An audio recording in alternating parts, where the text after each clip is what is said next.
Welcome everyone. Today we'll be discussing catheter-associated urinary tract infections, which is one of the most common healthcare-associated infections.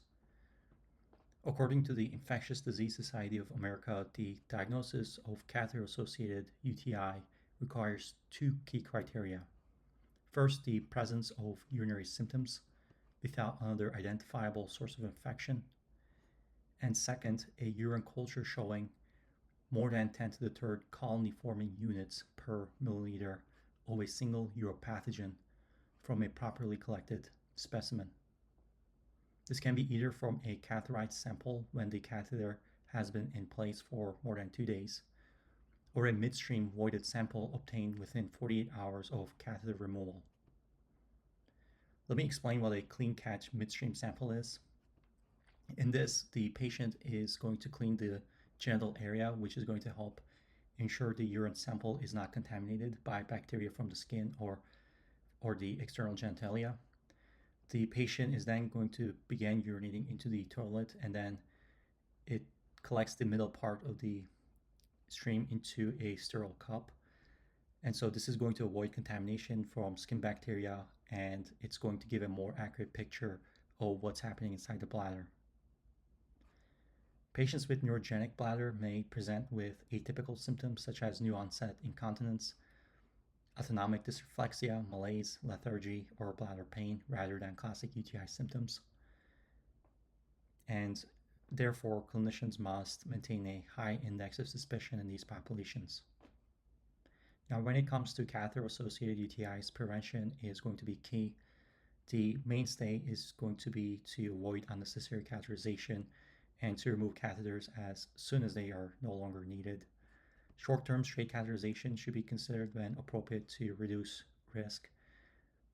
And importantly, asymptomatic bacteriuria in catheterized patients should not be treated.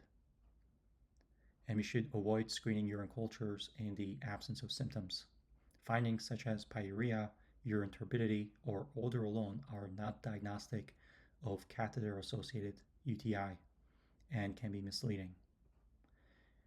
When catheter-associated UTI is suspected, it is critical to remove or replace the catheter first, then obtain a repeat urinalysis and urine culture prior to starting antibiotics. This is because catheters often develop biofilms, which can serve as reservoirs for resistant microorganisms and reduce the efficacy of antibiotics and immune defenses. The urine culture is going to tell us which organisms are present and their antibiotic sensitivities through the susceptibility testing. And based on this, we can narrow or change antibiotics to specifically target the identified pathogen. Now, one interesting but benign finding in catheterized patients is the purple urine bag syndrome. It is a condition where the urine bag or tubing turns purple in patients with urinary catheters. Despite this alarming color, it's not usually a sign of a true urinary infection that would need treatment. And the color is going to result from the breakdown of tryptophan by bacterial enzymes. And it's not itself a sign of infection, so it's benign. I have a picture of this on the right-hand side as an example. Now, the background biology of catheter-associated UTI is generally the same as a complicated UTI, but can often include Candida species, especially in patients with indwelling catheters or recent antibiotic use. Cultures may also be mildly microbial. And when it comes to treatment, it should follow guidelines for complicated UTI. Empiric therapy should be guided by local resistance patterns and narrowed once culture results return.